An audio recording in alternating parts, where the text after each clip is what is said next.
Hoy vamos a comenzar a estudiar un texto bastante importante, bastante relevante para nosotros en estos tiempos, y es el llamado Breviloquio, no un compendio, por decirlo así, de San Buenaventura. Entonces vamos a empezar hoy con este doctor de la Iglesia que se llama San Buenaventura. Y el texto que vamos a comentar, que vamos a estudiar, es el Breviloquio. Este texto de San Buenaventura, este franciscano, este discípulo de San Francisco, le mostró, dicho sea de paso, a San Francisco de Asís, que no bastaba con reducir el anuncio del Evangelio, la predicación, a un perfil enteramente pastoral, como en su momento San Francisco de Asís creía o estaba convencido. Para Francisco de Asís, lo importante era la predicación en términos pastorales, o sea, la atención al prójimo, ¿no? El predicar el Evangelio y el atender, en este caso, a los más pobres. Pero él era, en un principio por lo menos, era como muy renuente a que se adquiriera un perfil letrado dentro de la orden franciscana. ¿Por qué? Porque recuerden que también es el momento, ya el siglo XIII, ¿no? Los años 1200, donde aparece otro gran predicador llamado Santo Domingo de Guzmán, que va a ser el fundador de los dominicos y que precisamente va a adquirir, el renombre de orden de predicadores. Y había una línea de dominicos que en efecto empezaban como a hacer gala de un cierto tipo de despotismo intelectual, ¿no? Los predicadores, por ejemplo, los que daban los sermones eran los dominicos y empezaban a caer en una especie de soberbia intelectual debido al auge que le daban a los estudios, ¿no? Para los dominicos el estudio es algo muy importante. Entonces San Francisco era como renuente a que la orden se desarrollara en un nivel intelectual. Pero cuando llega San Buenaventura, que es uno de sus discípulos directos con los que va a tener contacto, le hace ver que no hay por qué tener miedo a que el Evangelio inunde, por así decirlo, cualquier ámbito fundamental para la vida humana. Por ejemplo, el ámbito del conocimiento, que no solo se trata, en este caso, de ser pastor, sino también de ser educador. Y es gracias a San Buenaventura que, en efecto, San Francisco de Asís se percata de que el potencial del Evangelio no puede quedar limitado a un solo ámbito, ¿no? O a un solo perfil, al grado de que San Buenaventura fue ya declarado un doctor de la Iglesia. O sea que al ser doctor de la Iglesia es alguien que tiene autoridad para enseñarnos muchas cosas. Y es alguien que está autorizado a ser precisamente guía de las almas en cualquier situación de su vida. En este caso el Breviloquio, aunque él tiene varios textos, ¿no? El Breviloquio es relevante porque él mismo lo define, y lo iremos viendo, como un resumen o compendio de teología. Y hay que entender qué es lo que, o de qué manera define San Buenaventura esto llamado teología. Para Buenaventura, y esto lo deja claro en el prólogo, de hecho hoy nos vamos a concentrar nada más en el prólogo, no sé si lo podamos acabar, pero nos vamos a concentrar en el prólogo, son varios capítulos los que él va a desarrollar, ¿no? En el prólogo, él define desde el inicio, después de una oración, la teología, en el prólogo, define la teología como el origen, progreso y término de la Sagrada Escritura. Entonces, para San Buenaventura, teología es el origen, el progreso y el término de la Sagrada Escritura. Esta es la teología. ¿Qué significa? Que la teología no es una especie de saber independiente al contenido concreto de la Sagrada Escritura. Para San Buenaventura era muy importante reconocer que el estudiar, el comprender, el asimilar el origen, el progreso y el término que está contenido en la Sagrada Escritura era precisamente lo que nos podía dar, ¿no?, la entrada o la clave de acceso para desarrollar lo que hoy llamamos teología. O sea, la teología no era un ejercicio especulativo acerca de Dios. No, para San Buenaventura quedaba desde el principio claro que la teología se refiere a la comprensión y asimilación de la Sagrada Escritura. Esto era justamente teología. ¿Para qué? Para no divagar en especulaciones intelectuales innecesarias o incluso irrelevantes. Por eso el propio San Buenaventura nos da la clave fundamental para hacer teología. Y voy a citar el primer renglón con el que empieza este prólogo a su breviloquio, y dice: doblo mis rodillas al Padre de nuestro Señor Jesucristo. Aquí está entonces la teología de rodillas, que en efecto va a retomar y a renovar Hans Urs von Balthasar. Entonces, doblar las rodillas, ¿no?, al Padre de nuestro Señor Jesucristo es reconocer que la teología no es un esfuerzo intelectualmente humano, sino que la teología es la comprensión de la revelación divina. Esa es la teología. Por eso San Buenaventura va a considerar que en un primer momento es fundamental no olvidar que el origen de la Sagrada Escritura no proviene de la investigación humana. No ha sido un escrito que un hombre o los apóstoles o los que aparezcan, ¿no?, desarrollaron por capacidad intelectual, sino que tiene que ver más bien con la revelación divina. Entonces, en un primer momento, la teología solo se puede llevar a cabo ante el reconocimiento humilde del misterio. Ese es el teólogo. El verdadero teólogo es el que dobla sus rodillas ante el Padre de nuestro Señor Jesucristo. Y en esta postura de humildad, de sencillez, de apertura, está dispuesto a dejarse introducir en el misterio que contiene la revelación, ¿no? En este caso, el misterio de la Sagrada Escritura. Entonces, para Buenaventura queda claro, a su vez, que el origen, progreso y término de la Sagrada Escritura, que en efecto define lo que es la teología, se puede también comprender en términos del conocimiento de Jesucristo. Esa es la teología. Entonces, teología es conocimiento de Jesucristo. ¿No sin Jesús no hay Dios? No. Por eso, para Buenaventura, y a mí me parece que con toda razón, no se puede hablar de teología si no se está conociendo a Jesucristo, si no se está haciendo referencia concreta al Padre de Jesucristo, que en efecto se ha revelado por inspiración divina a través de la Sagrada Escritura. No podemos decir que alguien es teólogo porque habla de Dios a secas o de una entidad suprema, sino que el teólogo, en este caso, es aquel que, conociendo a Jesucristo a través de la Sagrada Escritura, comprende cómo, en pocas palabras, es Jesucristo el principio original de la Escritura, y de él dimana la firmeza y la inteligencia de toda la Escritura. Dicho de otra manera, si no se conoce a Jesucristo, no se puede comprender la Escritura. Y por lo tanto, no se puede hacer teología, ¿no? O no se puede ingresar, digamos, al ámbito de la teología.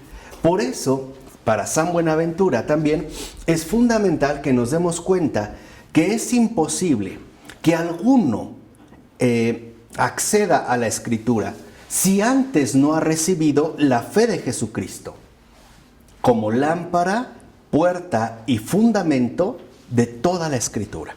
Entonces, para Buenaventura es Jesucristo, en primer momento, la lámpara, ahorita lo voy a explicar, es la lámpara, es la puerta y también es el fundamento de toda la Escritura. Podemos decir, en este sentido, que para Buenaventura es claro que solo Jesucristo es la verdadera fuente de la teología. El teólogo es aquel que ha recibido la fe de Jesucristo y que por eso puede realmente penetrar en el misterio de la revelación que contiene la Sagrada Escritura. Y que este misterio, a su vez, puede quedar entendido en tres dimensiones: su origen, su progreso y finalmente su término. ¿Vale? ¿Vamos?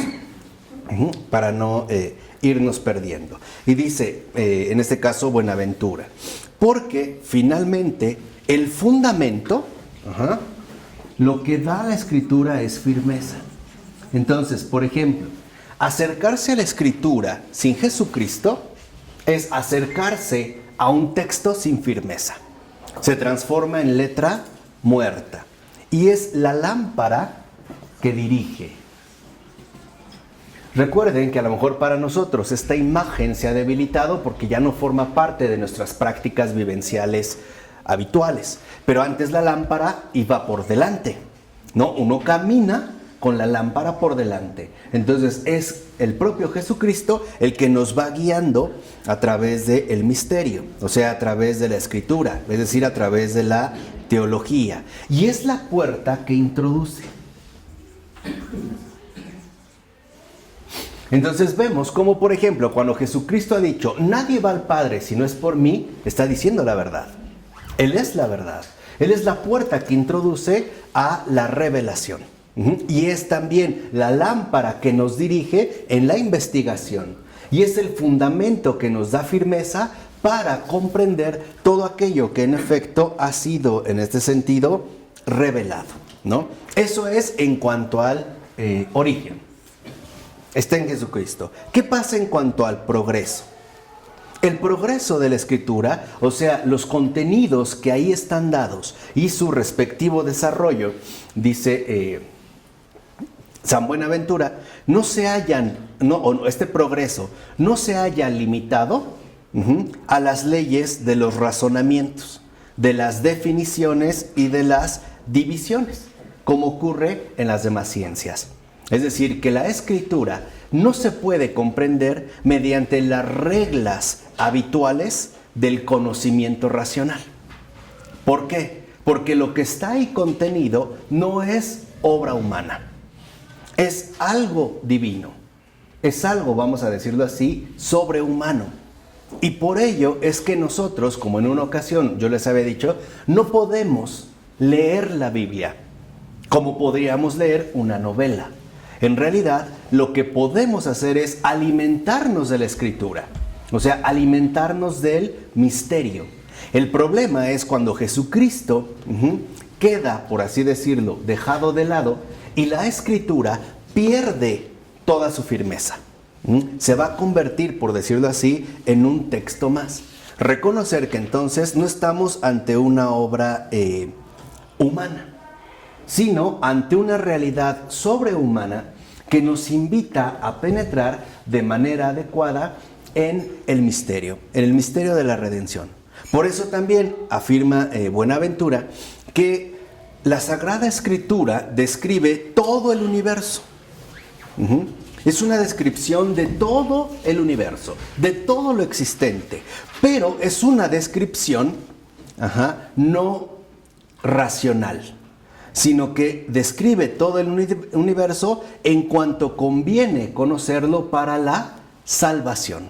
Entonces vemos cómo en el progreso ahora de la Escritura, el conocimiento de Jesucristo es el conocimiento mismo de la salvación. Una salvación en la cual está implicada toda la creación, todo el universo. Y dice San Buenaventura, según su amplitud, longitud, alteza o altura y profundidad. Y tiene asimismo en su progreso estas cuatro, dice Buenaventura, propiedades. Las propiedades, digamos, de la salvación involucran entonces 4 dimensiones. Primero, amplitud. Ahorita las vamos a definir. Amplitud. Segundo, además de amplitud, longitud. Tercero, también posee altura. Y 4, profundidad. En pocas palabras, para San Buenaventura, todo lo existente, la creación entera, puede ser, digamos, asimilada o entendida a partir de estas 4 coordenadas: su amplitud, su longitud, su altura y su profundidad. Y por lo tanto, comprender el universo en su amplitud, en su longitud, en su altura y en su profundidad es comprender la salvación misma que el Señor ha puesto en su creación desde el principio. Que la salvación en este sentido no es una especie de plan emergente ante un accidente no planificado. No, la salvación está impresa en toda la creación desde el principio. Ya está impresa. Porque Jesucristo está impreso en todo el universo en base a estas 4 referencias: amplitud, longitud, altura y profundidad. Por eso dice San Buenaventura que no podemos limitar la Escritura a algo natural, sino que debemos entender que estas dimensiones también apuntan a algo sobrenatural. Estas 4 propiedades nos hablan de la dimensión sobrenatural de toda la creación. Lo sobrenatural, entonces, en la creación es la salvación presente o impresa en ella misma. Por ello, cuando leemos la Biblia, debemos entender que lo que ahí se nos está narrando, lo que se nos está revelando, es la salvación que el Señor ha dado a toda su creación, ¿vale? En un primer sentido. No nos está hablando entonces de hechos meramente naturales, lo veremos un poco más adelante, sino que hay que entender o no perder de vista más bien esta dimensión sobrenatural de la Escritura.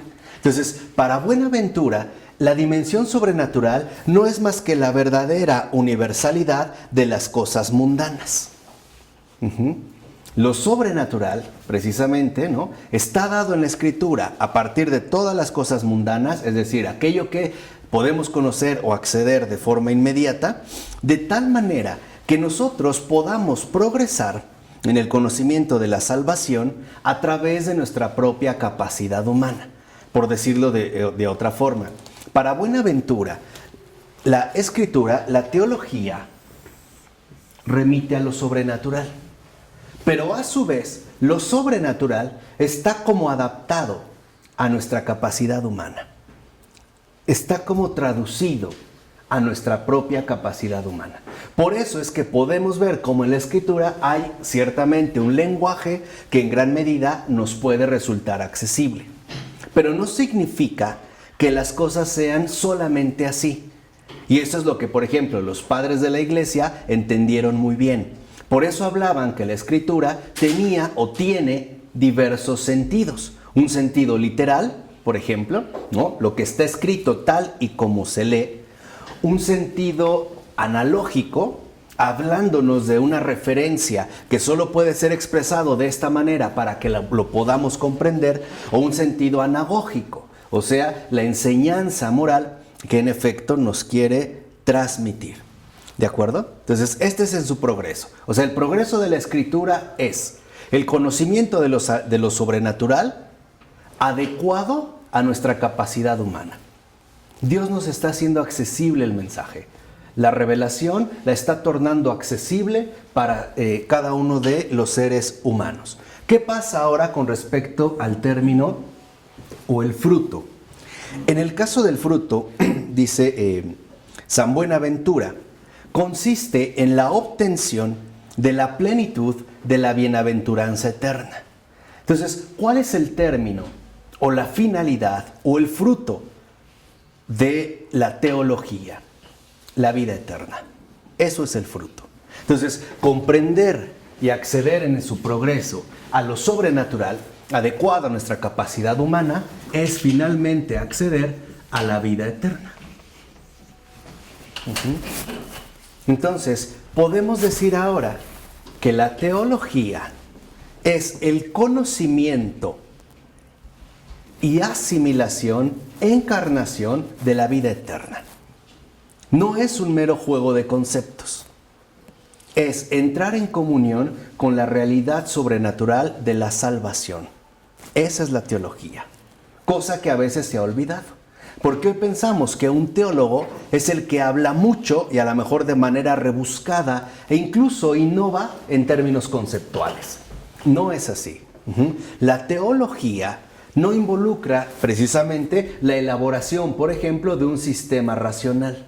La verdadera teología a lo que nos va a conducir es a la vida eterna. Poco a poco, mediante un progreso, que ya dijimos es la comprensión de estos factores y un origen que es el propio Jesucristo. Entonces podemos decir, ¿para qué se nos dio la Escritura? Para adquirir la vida eterna.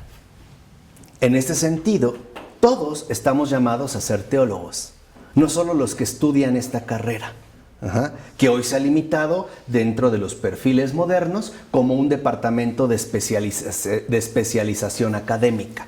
Entonces, el teólogo realmente es aquel que se ha abierto al misterio de rodillas. Ese es el teólogo.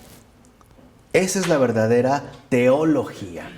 Por eso era muy importante, en este caso también, retomar a San Buenaventura, para que podamos nuevamente recuperar la dimensión vivencial del misterio a través de la Escritura y por ende la incorporación en nuestra propia realidad concreta de la vida eterna. Por eso insiste San Buenaventura que las palabras de la Sagrada Escritura son palabras de vida eterna. Y afirma algo más importante, dice, y ha sido escrita no solo para que creamos, sino para que poseamos la vida eterna. No solo es una invitación a creer, es una invitación a acceder finalmente a la vida eterna. Dice, en la cual veremos, amaremos y seremos colmados de todos nuestros deseos, satisfechos los cuales conoceremos ahora sí la caridad. Y aquí también hay algo muy bello en San Buenaventura. ¿Qué es para San Buenaventura la vida eterna? La caridad.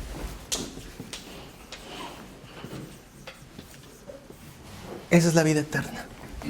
No es el no morir jamás o el ya no padecer ningún sufrimiento. No, la caridad es la vida eterna. La Sagrada Escritura lo que contiene es la vida misma de Dios, o sea, la caridad. Y la Escritura, el conocimiento de Jesucristo, precisamente lo que quiere hacer es darnos a conocer y compartir la vida eterna que tiene preparado para todos y cada uno de nosotros. Entonces, por ejemplo, alcanzar la vida eterna es progresar cada vez más en el ámbito sobrenatural de la caridad. Esta es la vida trinitaria. Para San Buenaventura queda claro que la caridad es Dios, y lo había dicho San Juan. ¿Se acuerdan? Dios es amor, que en latín es Deus caritas est. Dios es amor. Es esta caridad. Entonces, ¿qué es lo que Dios quiere a través de la Escritura? Que nos hagamos uno con Él. Que podamos ir creciendo, profundizando, alcanzando amplitud, longitud, altura y profundidad en la caridad. Hasta que todos seamos uno. Que se acuerdan también en el Evangelio de San Juan, es lo que el propio Jesús le pide al Padre, ¿no?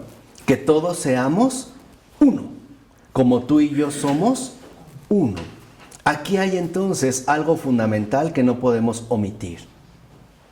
La verdadera comprensión de la Escritura conduce a la comunión, no a la división. La Escritura es fuente profunda de comunión, de acercamiento, de familiaridad, no de disputa o de controversia. No es esta realmente la finalidad de, en este sentido, la Escritura. Y para Buenaventura es claro que la caridad sobrepasa todo entendimiento. O sea que en realidad, mientras más comprendemos y encarnamos la Escritura, o sea, a Jesucristo, o sea, mientras más teología experimentamos, porque la teología es una experiencia, no un perfil académico, Mientras más experimentemos esto, nuestro entendimiento va a ir quedando colocado en su verdadero lugar. De tal manera que crezcamos y entonces seamos plenamente colmados de la plenitud de Dios. Esa es la vida eterna. Esa es la caridad. La plenitud de Dios. Y esto es lo que Dios ha querido al dejar por escrito su misterio, su revelación. Que cada uno de nosotros experimente en carne propia la plenitud de Dios. Es decir, la caridad. Y por eso San Buenaventura insiste que es a esta plenitud a la que se esfuerza la Escritura en introducirnos. Y es con este fin, fíjense, con este fin de dirigirnos a la plenitud de Dios, con esta intención, ¿no? Dice, es solo con esta intención con la que la Sagrada Escritura ha de ser estudiada, enseñada y oída. Si no es esta la intención central con la que nos acercamos a la Escritura, estamos perdiendo el tiempo. Quiere decir que no estamos entrando por la puerta. Estamos omitiendo en este caso lo fundamental. Ahora dice, por ejemplo, para que lleguemos a este fruto, tenemos que comenzar, dice San Buenaventura, por recorrer el recto camino. ¿Cuál es el recto camino? Primero, acercarnos con fe al Padre de las Luces. O sea, acercarnos. Aquí está ya, digamos, el libro abierto. Entonces, comenzar por el camino recto es acercarnos al Padre de las Luces, doblando las rodillas de nuestro corazón, dejándonos realmente enseñar, dejándonos realmente guiar, ¿no? Dejándonos realmente alimentar. Dice, a fin de que Él, el Padre, por su Hijo, en el Espíritu Santo, nos dé el verdadero conocimiento de Jesucristo y con el conocimiento también nos dé su amor. Entonces, ¿solo buscamos conocer a Jesucristo? No. También buscamos recibir su amor. Dice, para que entonces, consolidados literalmente en la fe, lleguemos a ese amor excesivo de la Santísima Trinidad. Entonces, la plenitud de Dios es un amor excesivo. Y amor excesivo es la Santísima Trinidad.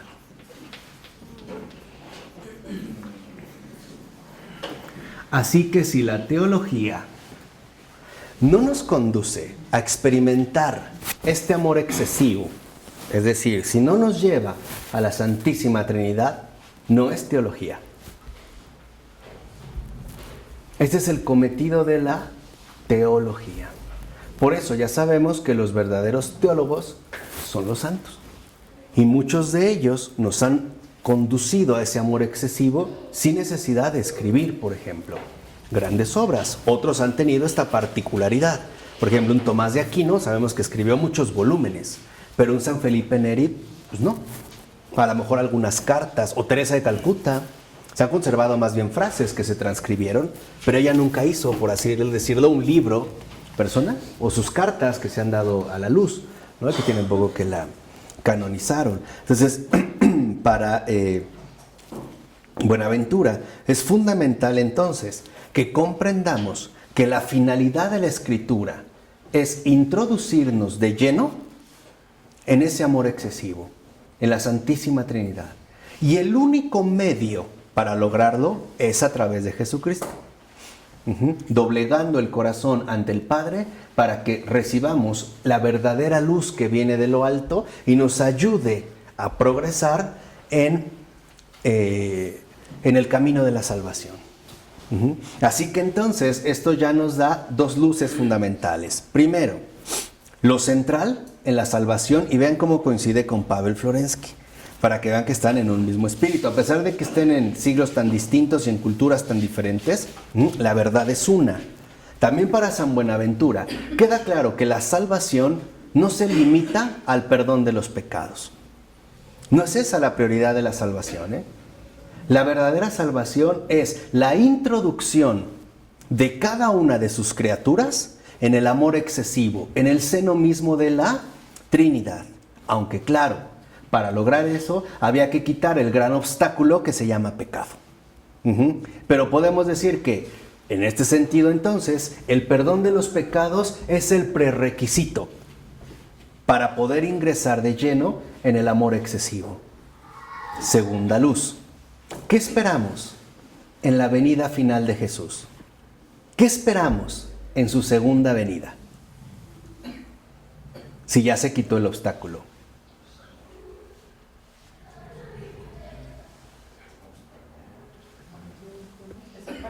Establecer todo, el reino de Dios. El llamado a este amor excesivo, a la incorporación plena en este amor excesivo. Por eso, si lo ven, ¿no? En una de sus parábolas, y él lo menciona claramente cuando afirma, vengan a mí, benditos de mi Padre. Y por eso Joseph Ratzinger nos dijo que no teníamos por qué tener miedo ante la llegada del Señor. Porque lo que nos dice es, no teman, soy yo. Entonces, la salvación no es que se me perdonaron mis pecados. La salvación es que he sido invitado a formar parte del amor excesivo. O sea, a vivir de lleno en el seno mismo de la Trinidad. ¿Vamos?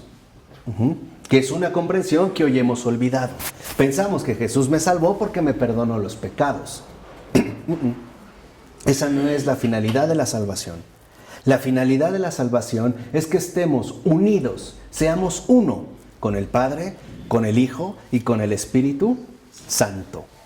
Para dar ese paso definitivo, lo primero era quitar el gran estorbo, el pecado, ¿no? En toda, digamos, su ramificación. Había primero que limpiar el terreno. Ahora, ¿a qué se refiere la amplitud? Fíjense, detallando estos aspectos que se mencionaron. San Buenaventura dice que la amplitud de la Sagrada Escritura consiste en la multitud de sus partes. Su amplitud es la multitud de las partes que la van conformando. La longitud es la descripción de los tiempos y edades. O sea, su longitud es que abarca todos los tiempos. Su amplitud es que abarca todo lo existente. No hay nada que esté fuera de ahí. Lo dijimos de acuerdo para San Buenaventura, ¿no? En este universo existente. La longitud es que abarca todo, por decirlo así, de principio a fin. Y esto me parece mucho más claro cuando nosotros sabemos que empieza por el Génesis y acaba por el Apocalipsis, ¿no? Abarca todos los tiempos de principio a fin. Su altura o sublimidad, dice, consiste en la descripción que hace de las jerarquías ordenadas por grados. Algo que el mundo moderno no tolera. Lo vimos hace rato. Para el mundo moderno todo es horizontal, nada puede ser vertical, es decir, jerárquico. Y su profundidad,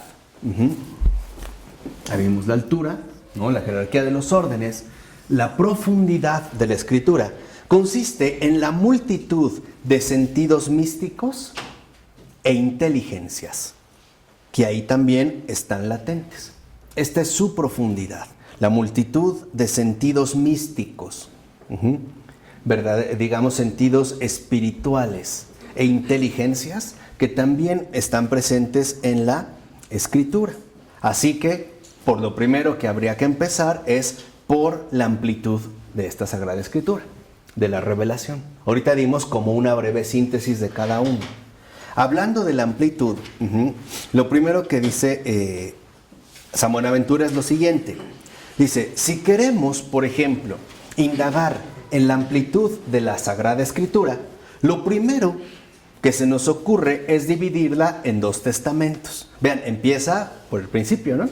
En este orden que nos recorre. Dice, ¿cuál? El Antiguo y el Nuevo. Dice, el Antiguo Testamento se nos presenta con una multitud de libros, ¿no? Hay muchos libros. De hecho, en extensión es mayor que el Nuevo Testamento. Dice, se presenta con multitud de libros. Contiene libros legales, históricos, sapienciales y proféticos. Y ahorita los voy a ir describiendo. Dice, estas son las 4 categorías del Antiguo Testamento. Contiene libros legales, que son 5, o sea, el Pentateuco. Contiene libros históricos, por ejemplo, el primer libro de los Reyes, donde se cuenta el acontecer histórico del pueblo de Israel. Esos libros son 10. Dice, vienen los sapienciales, Salmos, Sabiduría, Eclesiastés. Dice, estos son 5. Y los proféticos, que son 6. Y hacen un total de 26 partes. En el caso del Antiguo Testamento. Dice, el Nuevo Testamento también posee del mismo modo libros correspondientes a estas 4 clases. Dice, porque en el Nuevo Testamento los libros legales son los libros evangélicos. Los libros históricos son los Hechos de los Apóstoles. Los sapienciales son las cartas de los apóstoles, especialmente San Pablo. Y los libros proféticos son el libro del Apocalipsis. Entonces, lo primero que muestra Buenaventura es que entre el Antiguo Testamento y el Nuevo hay una profunda concordancia. No son libros distintos ni realidades diferentes. Poseen incluso esta misma conformación. Dice, y esta admirable conformidad no solo se refiere al contenido de los sentidos y las verdades, sino a la cuadriformidad de la que están justamente compuestos. Entonces dice, por ejemplo, en los libros legales, tanto del Antiguo Testamento como del Nuevo, o sea, los evangélicos, está presente la cara de león. De león. Sí sabía, ¿no? Que luego se presenta esta cara de león. ¿Por qué? Porque es la excelencia de la autoridad. Entonces, en la Escritura, en estas 4 partes, vemos que, por ejemplo, los libros legales, es decir, también los evangelios, lo que exponen es autoridad, con la figura del león. Dice, los libros históricos, está presente la cara del buey, porque son ejemplos de virtud.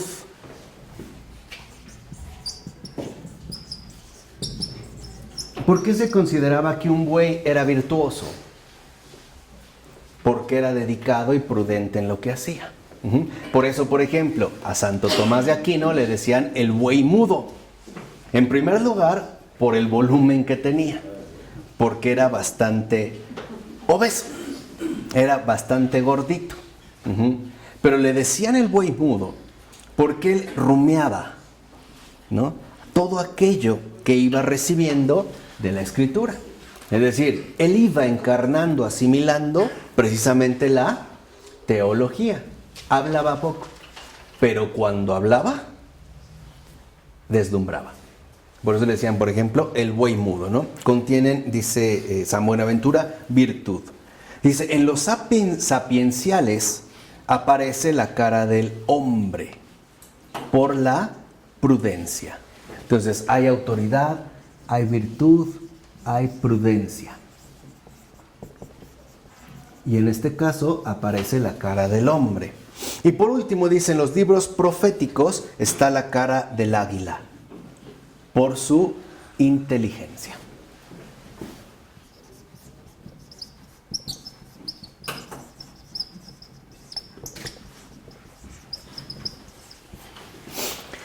Con ello, San Buenaventura nos está mostrando justamente los, por decirlo así, elementos necesarios para poder entrar en contacto vivo con el misterio. Primero, reconocer que la Escritura posee una autoridad. Segundo, que esta Escritura es fuente de virtud. Tercero, que esta Escritura requiere bastante prudencia y no imprudencia. En este caso, por ejemplo, tratando de interpretar un versículo según nuestra propia capacidad humana. y no dejarnos iluminar por la gracia. Y que esta misma escritura posee una verdadera inteligencia. Y que la inteligencia no se mide por la capacidad humana de explicación o comprensión, sino que la inteligencia depende de la amplitud que el Señor muestra a través precisamente de su amor excesivo. Entonces, ¿qué significa dentro de la teología ser inteligente? ¿Saber mucho? No. Significa amar demasiado. Esa es la inteligencia. Dentro justamente de esta línea. Por eso insiste Agustín, San Buenaventura, que con razón se divide la Sagrada Escritura en Antiguo y Nuevo Testamento, y no como la filosofía en teórica y práctica. Como si fueran dos órdenes distintos que podemos ciertamente, ¿no?, desarrollar o estudiar por separado. Más bien están unificados bajo estos criterios. Dice, porque la Sagrada Escritura se funda sobre el conocimiento de fe, cuya virtud es fundamento de las costumbres y de la justicia y de toda vida recta. Entonces, el primer elemento para acceder a la Sagrada Escritura es la fe.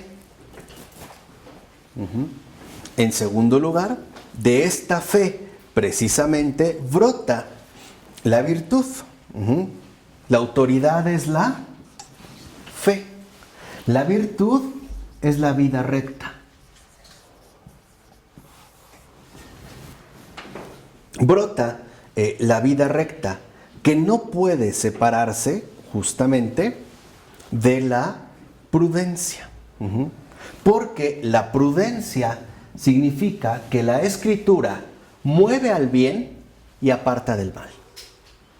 Y esto es digamos, el recorrido de la vida eterna. Entonces, en su prudencia, la Escritura mueve al bien y aparta del mal.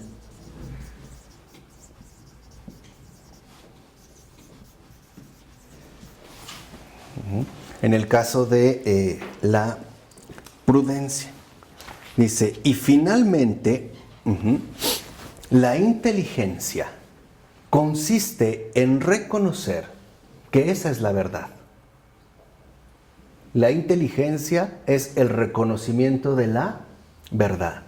Y la verdad genuina, la verdad auténtica, se llama caridad.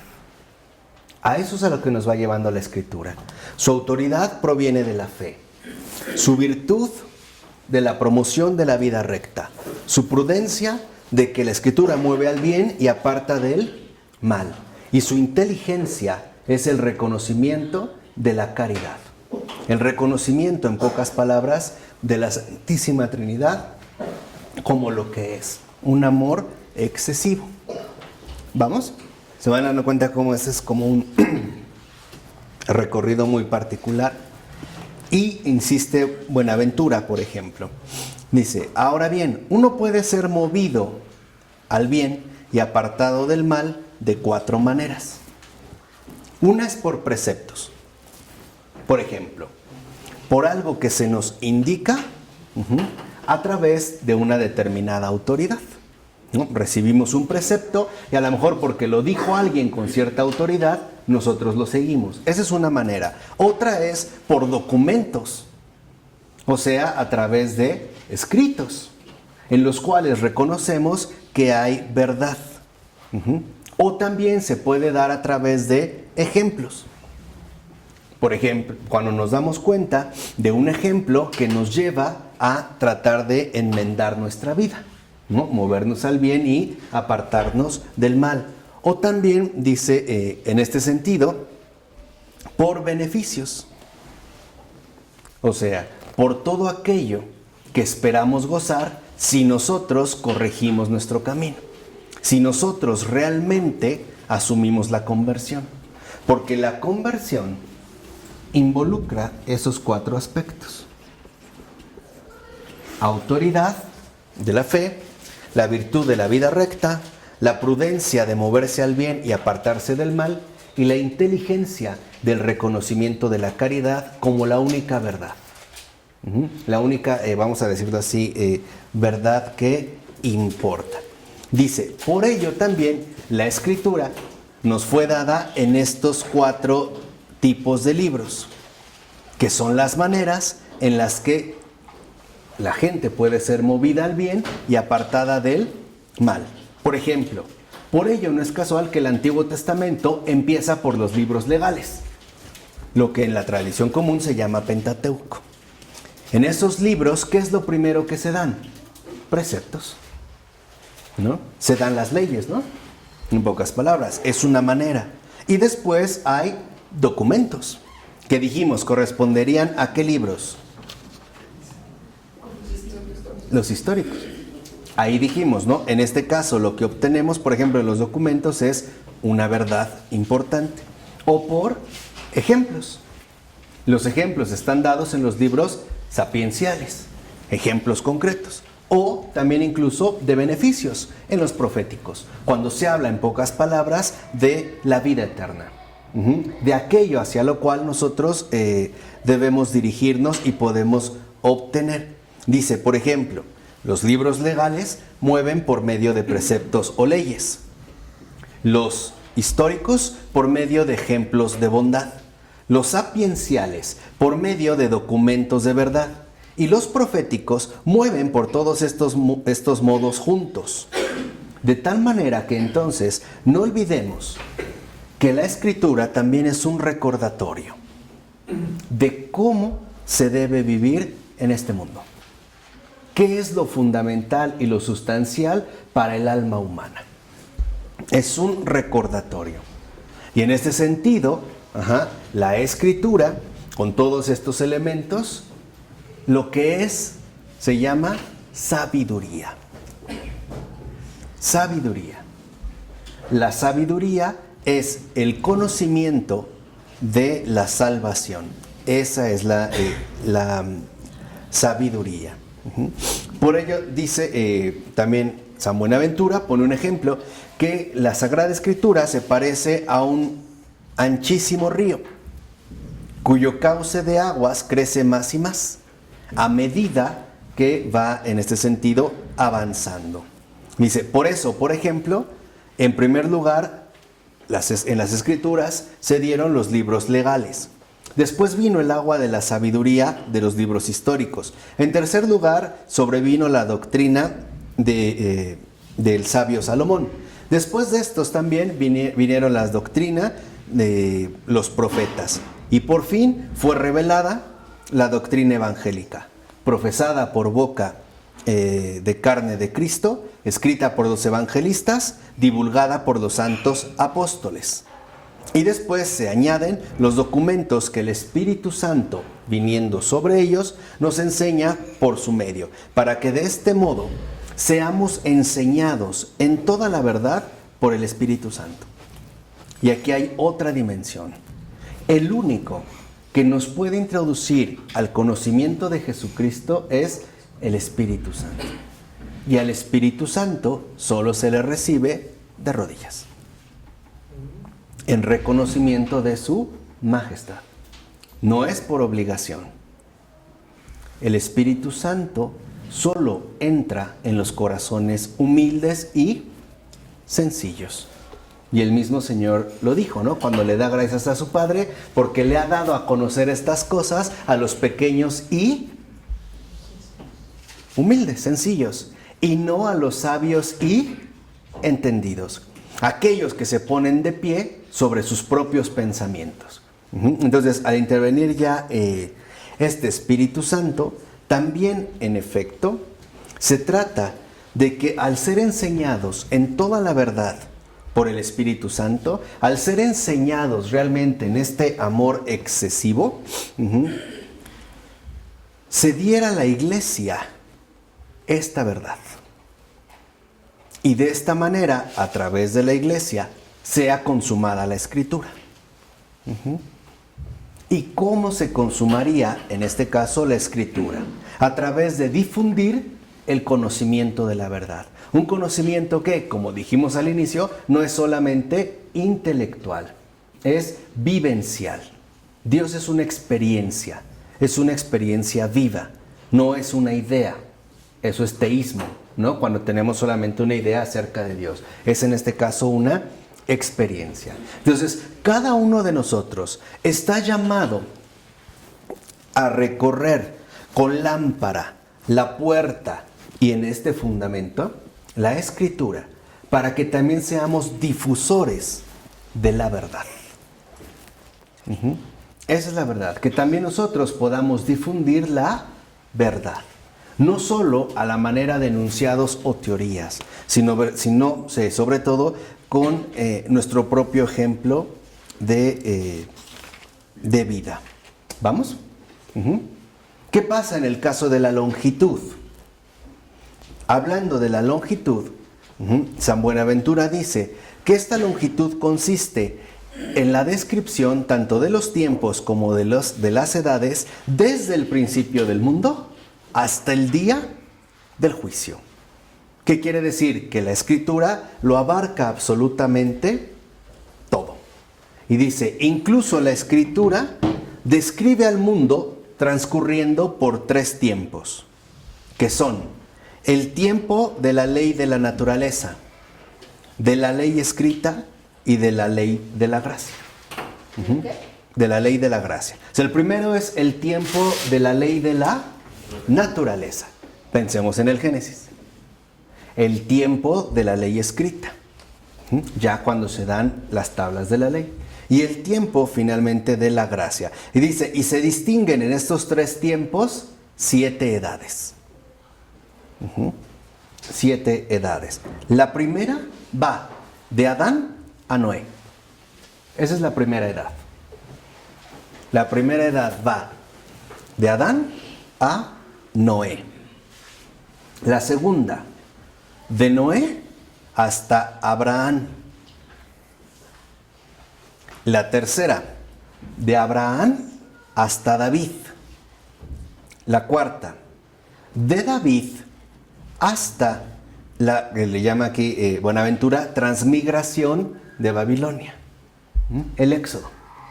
La salida hacia Babilonia. La quinta, desde la salida de Babilonia hasta Cristo. La sexta, desde Cristo hasta el fin del mundo. Y la séptima, dice, comienza con el reposo de Cristo en el sepulcro hasta la resurrección universal.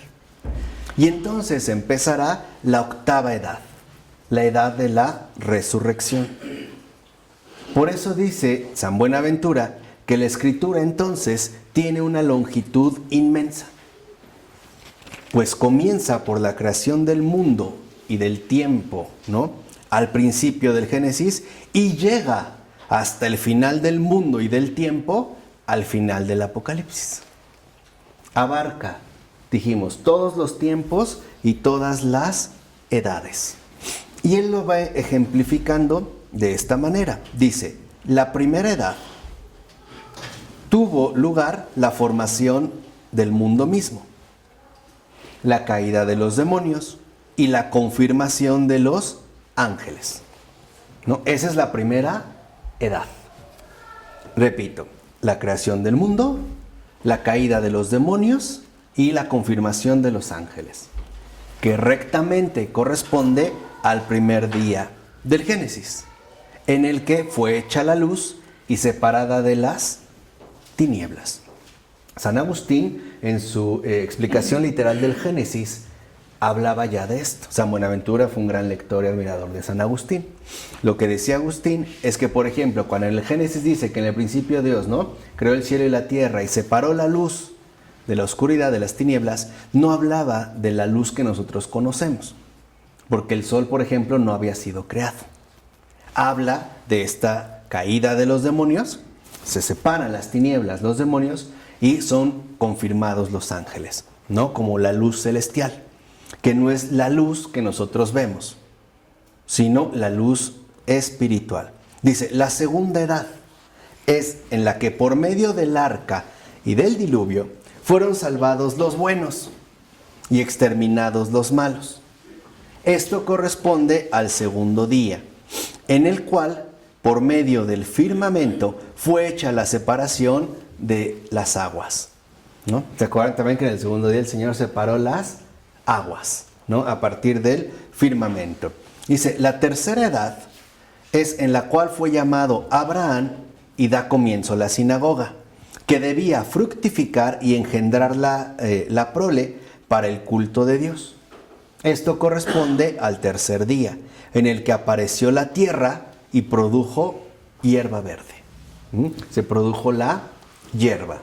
La cuarta edad es en la cual floreció el reino y el sacerdocio, pues el rey David amplió el culto divino. Esto corresponde al cuarto día, en el que se hicieron las estrellas del cielo y el sol y la luna, ¿no? Las lumbreras del firmamento. Va creciendo. Dice, la quinta edad es cuando salen los israelitas, viven entre muchos pueblos y son atribulados. Esto corresponde al quinto día, en el que fue hecha la formación de los peces de las aguas. Porque el pez no tiene tierra firme donde asentarse. Un pez en el agua está finalmente ¿qué? Suspendido. No puede poner el pie en tierra firme. Dice, la sexta edad es en la que nació Cristo en figura de hombre, la encarnación, que es la verdaderamente imagen de Dios. Esto corresponde al sexto día, en el cual fue formado el primer hombre. La séptima edad es el descanso de las almas y no tiene fin, y corresponde al séptimo día, en el que sabemos que descansó Dios de toda la obra que había hecho. Entonces, en el puro Génesis ya está contenida las edades de toda la creación, estos 7 días. Dice, y de este modo, ¿no? También se distingue lo siguiente, o lo podemos entender de la siguiente manera. La primera edad se llamaría infancia, porque toda infancia es como borrada por el olvido. Así, la primera edad fue destruida por el diluvio. Se borró. Como la infancia. La segunda edad, o a la segunda edad, le podemos llamar niñez, porque del mismo modo en el que en la niñez comenzamos a hablar, así en la segunda edad fue hecha la distinción de las lenguas. La tercera edad es la adolescencia, porque así como comienza a aparecer la virtud generativa, así entonces fue llamado Abraham y le fue dada la circuncisión y fue hecha la promesa de la descendencia. La cuarta edad es la juventud, pues en la juventud florece la edad del hombre. Así, en la cuarta edad floreció la sinagoga bajo los reyes. La quinta edad es la senectud, porque así como en la senectud disminuyen las fuerzas y se marchita la hermosura, lo mismo sucedió con el sacerdocio de los judíos en el Éxodo. Disminuye esta fuerza. Dice, la sexta edad se llama vejez, porque así como ésta se une con la muerte, teniendo sin embargo la gran luz de la sabiduría y la experiencia, así la sexta edad del mundo termina con el día del juicio y en ella florece la sabiduría por la doctrina de Cristo. Entonces, lo que vemos en la longitud de la Escritura es el decurso del gobierno providencial del universo. La manera en la cual Dios, en su sabiduría, ha predispuesto todas las cosas. Por eso es importante que no olvidemos, y estamos haciendo teología, en ese sentido concreto, ¿no? Introducirnos a la Escritura, que no perdamos jamás de vista que antes de la creación está la redención, está la salvación. Entonces, lo que vemos en la Escritura es la obra que desde antes de la creación el Señor ya tenía, por así decirlo, edificada, ya tenía planificada, ya tenía pensada, antes incluso de la creación. Antes de ello está la salvación. Así que entonces vemos cómo desde el Génesis lo que aparece es como el resumen general de todos los tiempos. ¿Hacia dónde va a apuntar? desde la creación en sus respectivas edades hasta llegar a una muerte que no es definitiva, sino que en último término apunta a una resurrección, al descanso final de las almas. ¿Vale? Vamos a dejarle hasta aquí para que la siguiente hablemos de la sublimidad y de la profundidad de la Escritura. ¿De acuerdo? En nombre del Padre, del Hijo y del Espíritu Santo. Amén.